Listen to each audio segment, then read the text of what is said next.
నమస్కారం NXT J News కి స్వాగతం. ముందుగా ముఖ్యాంశాలు. కర్మ ఎవరిని వదిలిపెట్టదు, ఇది దేవుడు రాసిన స్క్రిప్ట్. డిప్యూటీ స్పీకర్ గా ఎన్నికైన రఘురామకృష్ణంరాజుని అభినందించిన సీఎం, డిప్యూటీ సీఎం. తన తల్లిని అవమానించిన సంగతి మరిచారా? అసభ్యకర పోస్టులు పెట్టడం న్యాయమేనా? వైసీపీని నిలదీసిన మంత్రి నారా లోకేష్. 5 లక్షల కోట్ల పెట్టుబడుల లక్ష్యం, పారిశ్రామిక అభివృద్ధి ధ్యేయం వెల్లడించిన రాష్ట్ర పరిశ్రమల శాఖ మంత్రి టీజీ భారత్. అతిపెద్ద ఆర్థిక కుంభకోణం రిషికొండ, అధికార దుర్వినియోగంపై ఆక్షేపణ, జగన్ను జీవితాంతం జైల్లో పెట్టాలన్న విష్ణుకుమార్ రాజు. శాసనసభ డిప్యూటీ స్పీకర్ గా ఎన్నికైన రఘురామకృష్ణంరాజుని speaker Ayyanna Patrudu, CM Chandrababu, deputy CM Pawan Kalyan speaker స్థానంలో కూర్చోపెట్టారు. దీంతో ఆయన డిప్యూటీ స్పీకర్ గా బాధ్యతలు చేపట్టారు. ఈ సందర్భంగా రఘురామను చంద్రబాబు, పవన్ కళ్యాణ్, అయ్యన్న పాత్రుడు అభినందించారు. అనంతరం టీడీపీ, జనసేన, బీజేపీ ఎమ్మెల్యేలు స్పీకర్ స్థానం వద్దకు వెళ్లి ఆయనకు అభినందనలు తెలిపారు.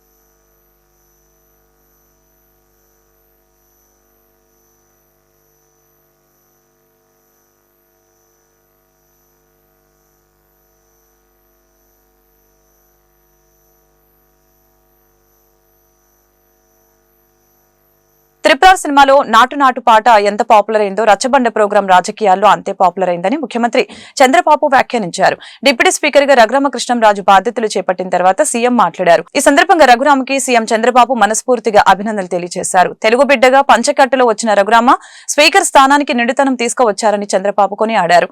కొత్త బాధ్యతలో రఘురామని చూస్తుంటే సంతోషం కలుగుతుందని ఈ సందర్భంగా తెలిపారు.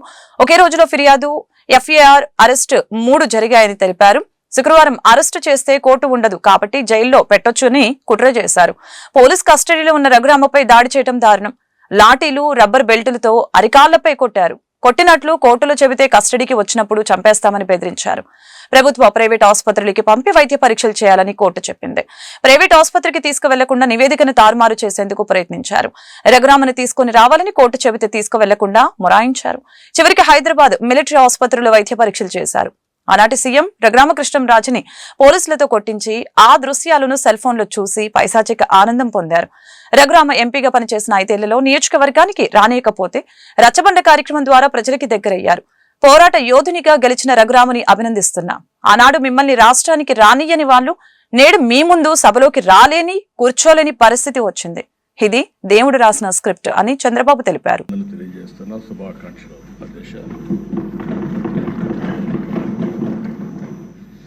సినిమా రంగంలో ఇక్కడే మా మిత్రుడు పవన్ కళ్యాణ్ గారు ఉన్నారు.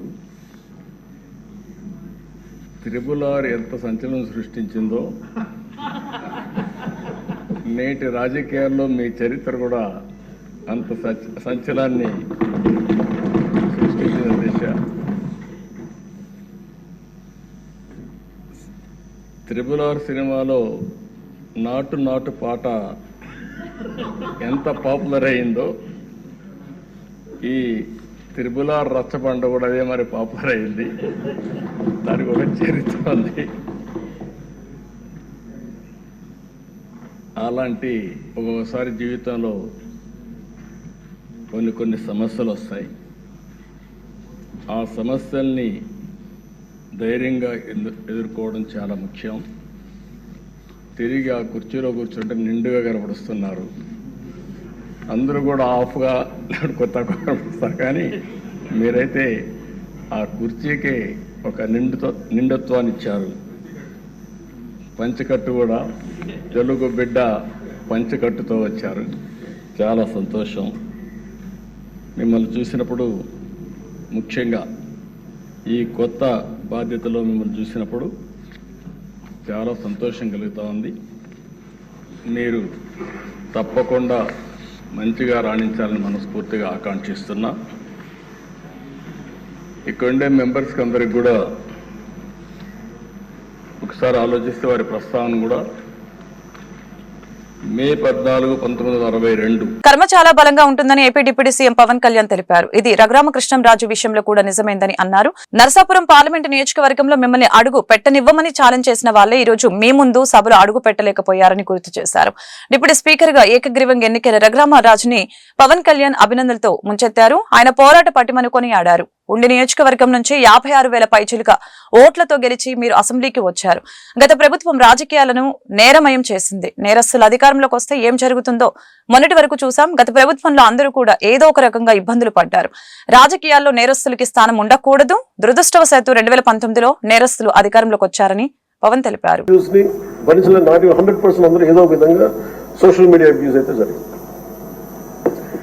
ఇలాంటి పరిస్థితుల్లో మనందరం కలిసికట్టుగా ఉండి ప్రజాస్వామ్యాన్ని కాపాడినందుకు మనస్ఫూర్తిగా ఈ సభకు నేను మనస్ఫూర్తిగా ధన్యవాదాలు చెప్పుకోండి మీతో. ఇది భవిష్యత్తులో మీరు ఈ పదవిని అలంకరించారు. మీరు మీకు ఆవేదన ఉంది, మీ కోపం ఉంది. రచ్చబండ కార్యక్రమం ద్వారా మీరు కూడా మాట్లాడాల్సిన అవసరం లేదు. యాక్చువల్లీ మీరు కూడా అలాంటి మీ దగ్గర మాటకి చాలా బలమైన పదును ఉంటుంది. మీ మాటకి హాస్యం ఉంటుంది, గుడ్ సెన్స్ ఆఫ్ హ్యూమర్ ఉంటుంది మీ దగ్గర. కానీ రచ్చబండ అనే ఒకటి కార్యక్రమం మీరు ప్రారంభించాలి అంటే ఎంత విసిగిపోతే మీరు ప్రారంభిస్తారు, ఎంత నిస్సహాయత ఉంటే ప్రారంభిస్తారు. నేను చాలాసార్లు అనుకుని ఇంత అడ్డగోలుగా క్రిమినలైజేషన్ ఆఫ్ పాలిటిక్స్ జరిగితే ఎవరో రారాని అనుకునేవాడిని. నేను ఎప్పుడు ఒకటే నమ్మాను, సైంటిఫిక్ మన Newton's third law, for every action there is an equal and opposite reaction అని. అలాగే కర్మ ఎవరిని వదలలేదు.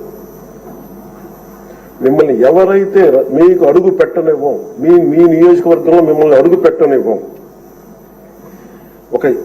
మిమ్మల్ని అడుగు పెట్టనివ్వం అని చెప్పి ఛాలెంజ్ చేసిన వాళ్ళు ఈరోజు అడుగు పెట్టలేకపోయారు. కర్మ అంత బలంగా ఉంటుంది. 56,777 ఓట్లతోటి దాదాపు 59.80% ఓట్ తోటి గెలిచి మీరు ఎమ్మెల్యేకి వచ్చారు ఉండి నియోజకవర్గం. ఈ రోజున వాళ్ళకి వైనాట్ 175 అలా అన్న మాటల దగ్గర నుంచి కానీ ఈ రోజున అడుగు పెట్టడానికి కూడా భయం ఉంది. మిమ్మల్ని ఎదుర్కోవాలంటే భయం. ఎందుకు మనం వ్యవస్థల్ని కాపాడాలి, ఎందుకు రూల్స్ పాటించాలి అంటే మనిషి అధికారం మదనెక్కి అహంకారంతో ఉంటే ప్రకృతిలో ఏమీ జరగదు, ఏమి అనుకోవడానికి లేదు. దానికి నిదర్శనమే సభ, దానికి నిదర్శనమే మిమ్మల్ని ఎంత హింసించి మీరు డిప్యూటీ స్పీకర్గా 14 ఏళ్ళు సుదీర్ఘమైన అనుభవం ఉండి ఒక నవ నిర్మాణాన్ని సైబరాబాద్ లాంటి ఒక కొత్త నిర్మాణాన్ని సిటీని నిర్మించిన ఒక అనుభవజ్ఞులు ఆయన ఇబ్బందులు పాలు చేసి జైల్లో పెట్టి నలిపి, నాకు చాలా భయం ఉండింది. మిమ్మల్ని అరెస్ట్ చేసినప్పుడు మీరు ఎట్లా వస్తారో బయటకు, అంత భయం ఎలా ఉండిందో. గౌరవ ముఖ్యమంత్రి గారిని ఆ రోజున అరెస్ట్ చేసినప్పుడు నాకు చాలా ఆవేదన ఉండింది. ఏం జరుగుతుందో లోపల, ఏం చేస్తారు. ఒక ఎంపీగా మిమ్మల్ని అలా చేయగలిగినప్పుడు ఆయన కూర్చోబెట్టి రాష్ట్రంలో ఏమేం చేస్తారన్నది నిజంగా ఆవేదనది ఆ రోజు తగులుగా నాకు అనిపించింది. ఈ రోజున అందరం బయటకు వచ్చి నిలబడ్డాం. దేనికి? ఒక చంద్రబాబు గారి కోసం. గతంలో శాసనసభ సాక్షిగా తన తల్లిని వైసీపీ సభ్యులు అవమానించారని మంత్రి నారా లోకేష్ గుర్తు చేశారు. రాష్ట్ర బడ్జెట్ సమావేశాల 3వ రోజు ఆయన శాసన మండలిలో మాట్లాడారు. సీఎం చంద్రబాబును ఉద్దేశించి వైసీపీ సభ్యులు చేసిన వ్యాఖ్యలపై లోకేష్ తీవ్ర ఆగ్రహం వ్యక్తం చేశారు. ప్రతిపక్షంలో ఉన్నప్పుడు కూడా చంద్రబాబు సభకి వచ్చారు, సింహంలో సింగిల్ గా నిలబడ్డారు. శాసనసభ సాక్షిగా నా తల్లిని అవమానించిన తర్వాతే ఆవేదనతో ఆయన ప్రతిజ్ఞ చేసి వెళ్లిపోయారు. టీడీపీ నేతలపై మళ్లీ ఇవాళ అసభ్యకర పోస్టులు చేస్తున్నారు. మాట్లాడాలనుకుంటే మేము మాట్లాడగలం. ఏనాడు జగన్ కుటుంబం గురించి ఒక్క మాట కూడా మాట్లాడలేదని ఈ సందర్భంగా తెలిపారు. తన తల్లిని అవమానించిన వారికి ఎన్నికల్లో టికెట్లు ఎలా ఇచ్చారు అని లోకేష్ నిలదీశారు. తల్లిని అవమానించారు. ఈ రోజు మీరు కావాలని పోస్టులు కూడా అక్కడ పెడుతున్నారు. మా తల్లిని అవమానించారు. ఆ రోజు మీకు గుర్తురాదా? ఎక్కడ అవమానించలేదు సార్, ఎక్కడ అవమానించలేదు. మీరు ఎట్లా మాట్లాడారో. మీరు ఉన్నారా హౌస్ లో? ఆ రోజు కూర్చోండి. మా తల్లిని అవమానించారు. అక్కడ ఉన్నారా హౌస్ లో? షర్మిల గారిని అవమానిస్తారు, విజయలక్ష్మి గారిని అవమానిస్తారు, మా తల్లిని అవమానిస్తారా? ఏం గుర్తురాదా మీకు? అదే ఒక్క నిమిషం నేను కూడా మాట్లాడచ్చు. గుర్తుపెట్టుకోండి, ఒక్క నిమిషం నేను కూడా మాట్లాడతాను. సభ సాక్షిగా మా తల్లిని అవమానిస్తే కూర్చోమంటారా? చంద్రబాబు నాయుడు గారు ప్రతిరోజు హౌస్కి వచ్చాడు, ప్రతిరోజు హౌస్ నిలబడ్డాడు, సింగిల్ గా నిలబడ్డాడు, సింహంగా గుర్తుపెట్టు, సింగిల్ గా నిలబడ్డాడు, పోరాడాడు. ఆ రోజు మా తల్లి అవమానించారు కనుకనే బాధ తట్టుకోలేక సభ బైకాట్ చేసి బయటకు వెళ్ళారు. కానీ ఎమ్మెల్యేలు ఉన్నారు ఇక్కడ, నిమ్మల రామారెడ్డి గారు వెళ్ళారు, స్వామి గారు ఉన్నారు, ఇతర గొట్టపాటి రవి గారు వెళ్ళారు. అది మాకున్న చిత్తశుద్ధి అండి. ఈరోజు మీ ఎమ్మెల్యేలు ఎందుకు రావట్లేదు అని అడుగుతున్నా. 10 మంది జగన్మోహన్ రెడ్డి గారు కాకుండా 10 మంది ఉన్నారు, రాలేదు. మాట్లాడతాం మేము మనుషులు కాదా? సొంత తల్లి అవమానించారు సార్. ఆ రోజు మాడుకున్న కూర్చోమంటారు, అయితే తెలియకుండా ఏదంటే అది మాడితే ఎట్లా అధ్యక్ష? ఎందుకు ఆ రోజు బైకాట్ చేస్తారో మాకు తెలుసు. నేను అక్కడే కూర్చోండి. 5 లక్షల కోట్ల పెట్టుబడులు లక్ష్యంగా పెట్టుకున్నామని పరిశ్రమల శాఖ మంత్రి టీజీ భరత్ తెలిపారు. ఏపీ పారిశ్రామిక వృద్ధి పాలసీ 4.0ని టీజీ భరత్ శాసనసభలో ప్రవేశపెట్టారు. ఈ సందర్భంగా ఆయన మాట్లాడారు. అధికారంలోకి వస్తూనే పీపీఏలను రద్దు చేయడం వలన ఏపీకి వచ్చిన అపప్రద ఇదని అన్నారు. ఇటీవల దుబాయ్లో జరిగిన పారిశ్రామికవేత్త సదస్సులో ఏపీ సానుకూలతల గురించి వివరించామని చెప్పారు. ఇప్పుడు ఈజ్ ఆఫ్ డూయింగ్ బిజినెస్ కాకుండా స్పీడ్ ఆఫ్ డూయింగ్ బిజినెస్ విధానంగా మార్చుకుంటున్నాం. ఎంఎస్ఎంఈలను బలోపేతం చేయడం కూడా ఈ పాలసీ లక్ష్యమని చెప్పారు. 4 కేటగిరీలుగా పరిశ్రమల్ని వర్గీకరించి ప్రోత్సాహకాలు అందించాలని నిర్ణయించినట్లు తెలిపారు. Last couple of months 5 months నుంచి నాకు వేరియస్ పీపుల్ కలిచారు సార్. అంటే ఇండస్ట్రీస్ అందరూ చాలా మంది కలిచారు, చాలా ఎగ్జాంపుల్స్ ఇచ్చారు సార్. ముఖ్యంగా ఫార్ ఈస్ట్ నుంచి వచ్చినప్పుడు ఇండస్ట్రీస్లో వచ్చి మాకు ఇండియాలో ఆంధ్రప్రదేశ్ అనేది వాళ్ళు ఎట్లా ట్రీట్ చేశారంటే సార్, ఇది నా వర్షన్ కాదు సార్. అక్కడి నుంచి వచ్చినప్పుడు వాళ్ళు చెప్పిండేది ఆంధ్రప్రదేశ్ ఒక నార్త్ కొరియా లెక్క ట్రీట్ చేశారంట సార్. ఎందుకు అంటున్నారంటే రావడంతో పీపీఏ క్యాన్సిల్ చేయడం జరిగింది. అసలు పీపీఏని క్యాన్సిల్ చేయడం అనేది ఎక్కడ ఇనలేదు, ఎప్పుడు చూసిండం కూడా సార్. రావడంతో అక్కడ జరిగిన తర్వాత ఆ నమ్మకం అనేది వెళ్ళిపోయింది. సో ఇండస్ట్రీస్లో అక్కడ ఫార్ ఈస్ట్లో ప్రతి ఒక్కరు చెప్పేది ఎక్కడైనా పెట్టుబడులు పెట్టండి, ఆంధ్రప్రదేశ్లో తప్ప ఎక్కడైనా పెట్టండి అని చెప్పేవాళ్ళు. ఆడ ఇండస్ట్రీస్లో అంతా నాకు వచ్చి చెప్పేవాళ్ళు సార్. తర్వాత ఫార్చునేట్ సార్, ఈ మధ్య నేను దుబాయ్కి పోయినప్పుడు గ్లోబల్ బిజినెస్ సమ్మిట్ అని చెప్పి ఒక సమ్మిట్లో పాల్గొనింది సార్. అక్కడ నేను ప్రమోట్ చేసిండేది ఆంధ్రప్రదేశ్. యాక్చువల్గా అక్కడ ఎలిజిబిలిటీ వచ్చి మెంబర్స్కి ఒకటే eligible sir. Fortunately I was member for that. లేదంటే చాలా కోట్లు ఇచ్చి స్పాన్సర్స్ కోట్లలో ఇచ్చిన తర్వాతనే you will become eligible sir. దాంట్లో పోయి మనం ప్రమోట్ చేయాలన్న ఆంధ్రప్రదేశ్ అట్లాంటిది. Because I was a member, నాకు ఆ ఫ్రీడమ్ ఉండింది కాబట్టి పోగలిగినాను. అక్కడ ఎక్కువ శాతం నేను ఆంధ్రప్రదేశ్ని ప్రమోట్ చేశాను సార్. అక్కడ వాళ్ళు దుబాయ్ సరే ఆంధ్రప్రదేశ్లో ఎందుకు పెట్టుబడాలా, మీ యూఎస్పీ ఏమి అని చెప్పి అడిగారు సార్. నేను ఒకటే చెప్పా, ఈరోజు హైదరాబాద్ మీరు చూసే హైదరాబాద్ మీరు విన్నారా అని అడిగారు సార్. నేను విన్నాము, చాలా బాగుంది, చాలా గ్రోత్ ఇచ్చింది. నేను అప్పుడుండే చంద్రబాబు గారు he has done that great thing అని చెప్పి వాళ్ళకి చెప్పడం జరిగింది సార్. సో ఈరోజు అట్లాంటి చీఫ్ మినిస్టర్ మాతో ఉన్నారు అని చెప్పి వాళ్ళకి ఎక్స్ప్లెయిన్ చేయడంతో ఒక కాన్ఫిడెన్స్ అనేది బిల్డప్ చేస్తున్నాం సార్. ఇప్పుడు అంతా కలుస్తున్నాం, మాట్లాడుతున్నాం, ఇవన్నీ గ్రౌండ్ కావాలంటే కాన్ఫిడెన్స్ అనేది లేదు సార్. ఇండస్ట్రీస్లో ఎవరైనా పెట్టుబడి పెట్టాలంటే వాళ్ళకి ఆ కాన్ఫిడెన్స్ లేదు. సో కాన్ఫిడెన్స్ బిల్డ్ చేస్తున్నాం సార్. లాస్ట్ 5 మంత్స్ నుంచి మేము కానీ మంత్రులు కానీ అందరూ కూడా we are building that confidence sir. ఇప్పుడు స్టేజ్ హాస్ కమ్. ఈ పాలసీ అనేది మన ఇండస్ట్రియల్ పాలసీ అనేది ద బెస్ట్ ఇండస్ట్రియల్ పాలసీ ఉండాలని చెప్పి చంద్రబాబు గారు 4.0 వర్షన్ కింద 4.0 వర్షన్ కూడా there is a reason sir. ఏదైనా ఇంకా బెటర్గా ఎవరన్నా చెప్పి అడ్వైజర్స్ ఇస్తే 4.1 4.2 తీసుకోపోతాం. First letters create this mother policy అని చెప్పి చెప్పడం జరిగింది. సో ఆ ఇండస్ట్రియల్ పాలసీని మనం లాంచ్ చేయడం జరిగింది సార్. బ్లేడ్ బ్యాచ్, గంజాయి బ్యాచ్లపై ఉక్కుపాదం మోపుతామని విజయవాడ సిపి రాజశేఖర్ బాబు స్పష్టం చేశారు. విజయవాడలో ఏర్పాటు చేసిన మీడియా సమావేశంలో ఆయన మాట్లాడారు. 10 కోట్ల విలువైన స్థలం కొల్లగొట్టేందుకు వైసీపీ నేత ఫైబర్ నెట్ కార్పొరేషన్ మాజీ చైర్మన్ గౌతమ్ రెడ్డి కిరాయి హత్యకు పథకం వేసినట్లు ఈ సందర్భంగా తెలిపారు. గౌతమ్ రెడ్డిపై హత్యతో సహా 43 కేసులు నమోదైనట్లు తెలియజేశారు.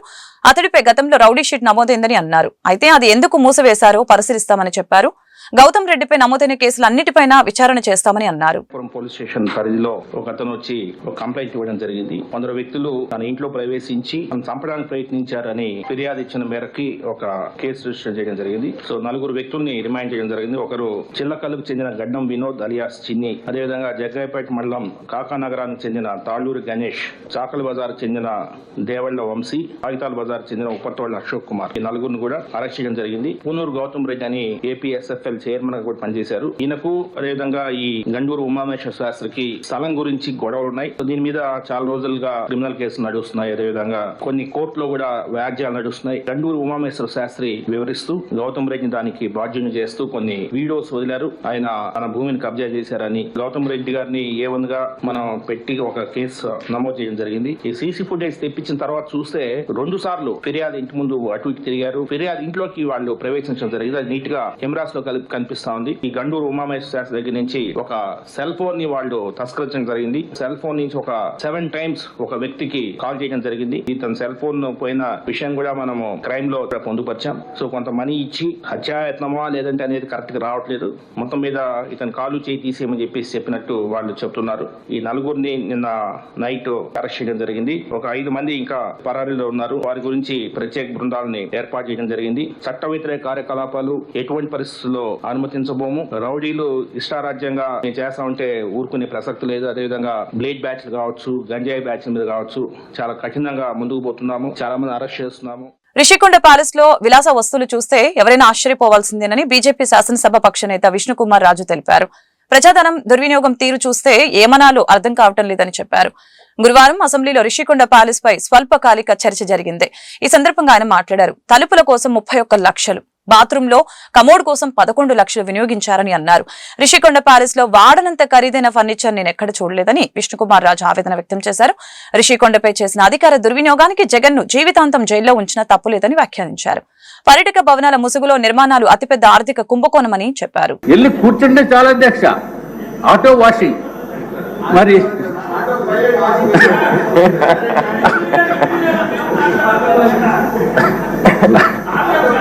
అధ్యక్ష మనం చేతులు వాడుకోవాల్సిన అవసరం లేదు, లేకపోతే నాప్కిన్స్ వాడవలసిన అవసరం లేదు, టిష్యూ పేపర్ వాడవలసిన అవసరం లేదు. అంత ఆటోమేటిక్ అధ్యక్ష, అంత ఆటోమేటిక్ అధ్యక్ష.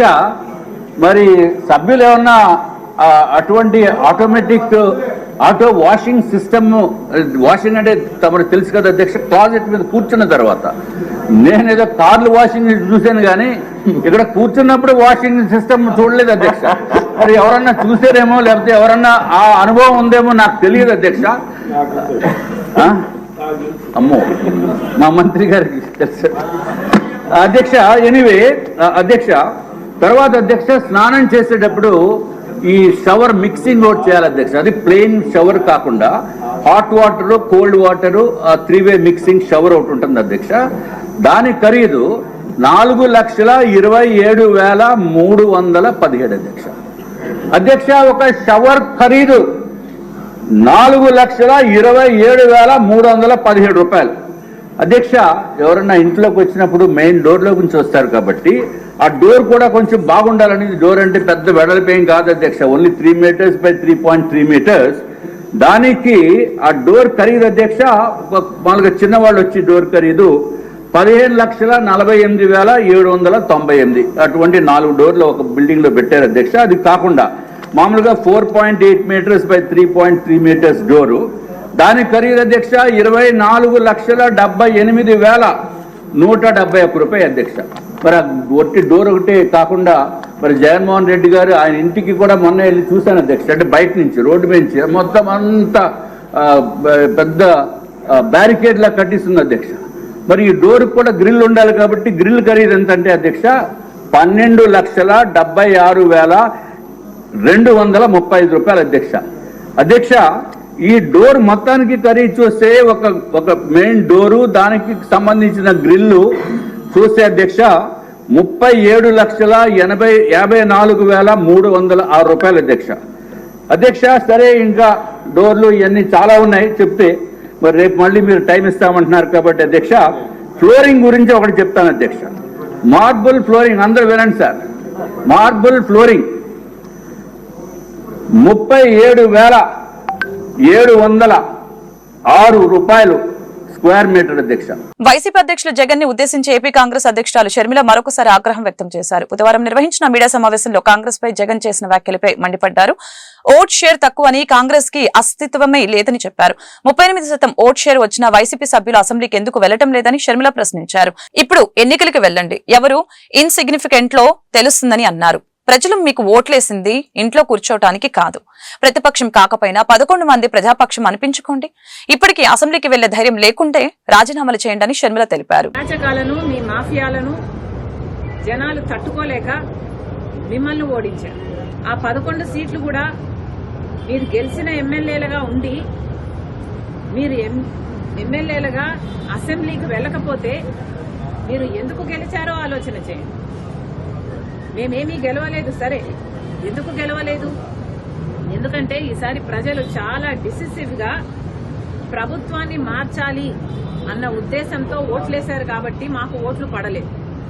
మళ్ళీ చెప్తున్నాం, జగన్మోహన్ రెడ్డి గారు నిన్న ఏదైతే బడ్జెట్ మీద ప్రెస్ మీట్ పెట్టి చెప్పారో వాస్తవానికి అది అసెంబ్లీలో ఫ్లోర్ ఆఫ్ ద హౌస్ మీద జగన్మోహన్ రెడ్డి గారు మాట్లాడాల్సిన విషయాలు. మరి జగన్మోహన్ రెడ్డి గారు అసెంబ్లీలో మాట్లాడకుండా ప్రెస్ మీట్ లో చెప్తే మేము అంతకంటే ముందు అంతకంటే బాగా ప్రెస్ మీట్ పెట్టి చెప్పాం బడ్జెట్ గురించి. మరి మాకు జగన్మోహన్ రెడ్డి గారికి ఏమిటి తేడా? ఓట్లేసి గెలిపించారు, మీకు 38% ఉంది అని గొప్పలు చెప్పుకుంటున్నారే, అది కూడా ఉండేటట్టు మిగుల్చుకునేటట్టు మీరు వ్యవహరించడం లేదు, ప్రవర్తించటం లేదు. మళ్ళీ జగన్మోహన్ రెడ్డి గారికి చెప్తున్నాం, ఇన్సిగ్నిఫికెంట్ పార్టీ మాది కాదు, ఇన్సిగ్నిఫికెంట్ పార్టీ మీది, వైసీపీది. వైఎస్ఆర్ లేని వైసీపీది, ప్రజాక్షేమం లేని వైసీపీ.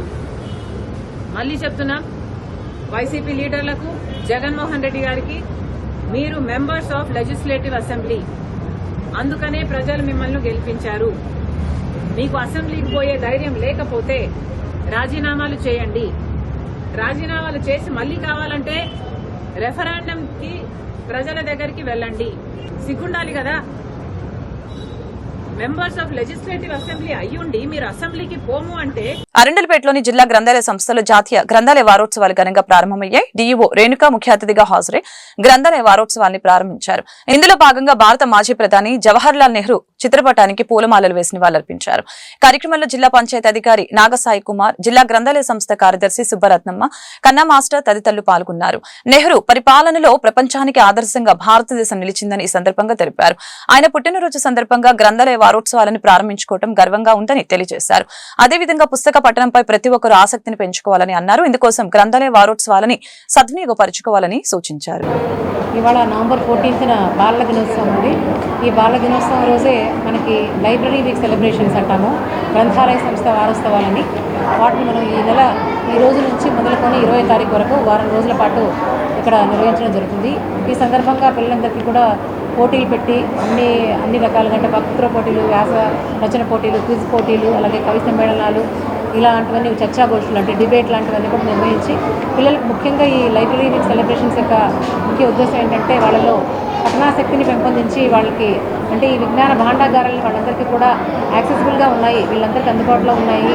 ముఖ్యంగా ఈ డిజిటల్ యుగంలో చాలామంది పిల్లలు గ్యాడ్జెట్లు వాటికి అలవాటు పడి ముఖ్యంగా బుక్స్ చదవడం అనేది మానేస్తారు ఆల్మోస్ట్. సో దీని ద్వారా మనము ఈ వారోత్సవాల ద్వారా పిల్లలకి బుక్స్ చదువుకునే విధంగా ఎంకరేజ్ చేయడం అనేది ప్రధాన లక్ష్యం. ఈ దిశగా మనకి వారం అంతా కూడా ప్రోగ్రామ్స్ అన్నీ ఉన్నాయి. ఇవంతా అన్ని స్కూల్స్కి కూడా కమ్యూనికేట్ చేసి ఇవాళ మొదటి రోజు చిత్రలేఖన పోటీలు నిర్వహిస్తున్నాము. వీటికి కొంచెం తక్కువ పార్టిసిపేషన్ ఉందనిపించింది.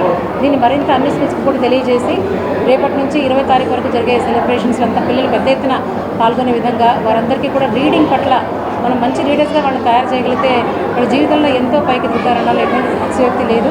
సో గొప్ప గొప్ప వారందరూ కూడా మంచి బాగా చదువుకున్న, విస్తృతంగా చదివిన వారు మాత్రమే గొప్ప స్థాయిలో ఎదగలుగుతారు. కాబట్టి రీడింగ్ హ్యాబిట్ని ఇన్కల్కేట్ చేసే విధంగా మేము కూడా గవర్నమెంట్లో మా ప్రభుత్వ పాఠశాలలో కానీ అందరం వీల్ ఆఫ్ రీడింగ్ అనే ప్రోగ్రామ్ కూడా మేము ఇంప్లిమెంట్ చేస్తున్నాము. దీన్ని మరింత ఎఫెక్టివ్గా కూడా ఇంప్లిమెంట్ చేయడానికి మేము చర్యలు తీసుకుంటాము. ఈ సందర్భంగా ముఖ్యంగా బాల దినోత్సవాన్ని పురస్కరించుకొని ఇక్కడ హాజరైన పిల్లలందరికీ, జిల్లాలో ఉన్న విద్యార్థులందరికీ కూడా చిల్డ్రన్స్ డే సెలబ్రేషన్స్ తెలియజేస్తాం. నగరపాలక సంస్థలో ఈ రోజు సేవా కార్యక్రమాలు జరిగే కార్పొరేషన్ సిబ్బంది ఆరోగ్యాన్ని దృష్టిలో పెట్టుకుని ఉచిత వైద్య శిబిరం ఏర్పాటు చేశారు. నగర కమిషనర్ పి శ్రీనివాసులు ముఖ్య అతిథిగా హాజరై మెడికల్ క్యాంప్ ని ప్రారంభించడం జరిగింది. వివిధ ప్రైవేట్ ఆసుపత్రులు, వైద్యులు, సిబ్బంది పాల్గొని నగరపాలక సంస్థ ఉద్యోగులకి వైద్య పరీక్షలు నిర్వహించారు. విధి నిర్వహణలో నిత్యం బిజీగా ఉండే ఉద్యోగులు వారి ఆరోగ్యం పట్ల శ్రద్ధ తీసుకోవాలని సూచించారు. గుంటూరు నగరపాలక సంస్థ పరిధిలో ఈరోజు వరల్డ్ డయాబెటీస్ డే. ఈ సందర్భంగా గుంటూరులో ఉన్నటువంటి డాక్టర్ పద్మావతి గారి యొక్క నేతృత్వంలో, కృష్ణమూర్తి గారు వీరందరి చొరవతోటి సిటీ డయాబెటిక్ ఫెడరేషన్ యొక్క ఆధ్వర్యంలో ఇక్కడ మన జిఎంసి ప్రెమిసెస్లో డయాబెటీస్ అండ్ బీపీ దీనికి సంబంధించినటువంటి స్క్రీనింగ్ టెస్ట్ కండక్ట్ చేయడానికి ఇక్కడ ఏర్పాటు చేయడం జరిగింది. దీనిలో పబ్లికే కాకుండా మరి ఈరోజు మధ్యాహ్నం నుంచి మనము ఎక్స్క్లూజివ్లీ శానిటేషన్ వర్కర్స్కి ఒక గ్రీవెన్స్ డే కండక్ట్ చేస్తున్నాం. సో వాళ్ళు కూడా వస్తారు ఇక్కడికి. మీ అందరూ తెలుసు, శానిటేషన్కి సంబంధించినటువంటి వర్కర్స్ అందరూ కూడా మరి ఎర్లీ మార్నింగ్ ఎవ్వరూ లేవకుండా ముందు వాళ్ళే వెళ్ళిపోయి మరి శానిటేషన్ సంబంధించిన వర్క్స్ చేసుకుంటూ తర్వాత ఈవినింగ్ టైంలో చేసుకుంటూ చాలా బిజీగా ఉండేటటువంటి లైఫ్లో ఉంటారు వాళ్ళు. పర్టికులర్గా వాళ్ళు వెళ్ళి హాస్పిటల్స్కి వెళ్ళి వాళ్ళకి బీపీ ఉందా, షుగర్ ఉందా చేయించుకోలేని పరిస్థితులు కూడా ఉంటారు. అందుకని ఈ అవకాశాన్ని ఈరోజు ఉపయోగించుకుంటున్నారు వాళ్ళు. అదే మాదిరిగా మేము గత 3 నెలల నుంచి కూడా శానిటేషన్ సిబ్బందికి ప్రత్యేకంగా హెల్త్ క్యాంప్స్ కొన్ని కండక్ట్ చేయడం జరిగింది. తర్వాత రాబోయే రోజుల్లో కూడా మనకి యూపీహెచ్ఎస్ 27 యూపీహెచ్ఎస్ ఉన్నాయి, వాళ్ళ ఆధ్వర్యంలో కూడా every month health camps sanitation వర్కర్స్కి టేకప్ చేస్తాం. కాబట్టి ఇక్కడ ఉన్నటువంటి ఈ అవకాశాన్ని మన జిఎంసీ స్టాఫ్ ప్లస్ శానిటేషన్ సిబ్బందితో పాటు జనరల్ పబ్లిక్ కూడా ఈరోజు ఈ స్క్రీనింగ్ టెస్ట్కి అవకాశం ఇచ్చారు కాబట్టి దాన్ని ఉపయోగించవలసిందిగా కోరుతూ ఏమైనా వార్తలు ముగించే ముందు ముఖ్యాంశాలు మరొకసారి. కర్మ ఎవరిని వదిలిపెట్టదు, ఇది దేవుడు రాసిన స్క్రిప్ట్. డిప్యూటీ స్పీకర్ గా ఎన్నికైన రఘురామకృష్ణంరాజుని అభినందించిన సీఎం, డిప్యూటీ సీఎం. తన తల్లిని అవమానించిన సంగతి మరిచారా? అసభ్యకర పోస్టులు పెట్టడం న్యాయమేనా? వైసీపీని నిలదీసిన మంత్రి నారా లోకేష్. 5 లక్షల కోట్ల పెట్టుబడుల లక్ష్యం, పారిశ్రామిక అభివృద్ధి ధ్యేయం వెల్లడించిన రాష్ట్ర పరిశ్రమల శాఖ మంత్రి టీజీ భారత్. అతిపెద్ద ఆర్థిక కుంభకోణం రిషికొండ, అధికార దుర్వినియోగంపై ఆక్షేపణ. జగన్ను జీవితాంతం జైల్లో పెట్టాలన్న విష్ణుకుమార్ రాజు. ఈ వార్తలు ఇంతటితో సమాప్తం. మరొక బులెటిన్లో మళ్ళీ కలుద్దాం. నమస్కారం.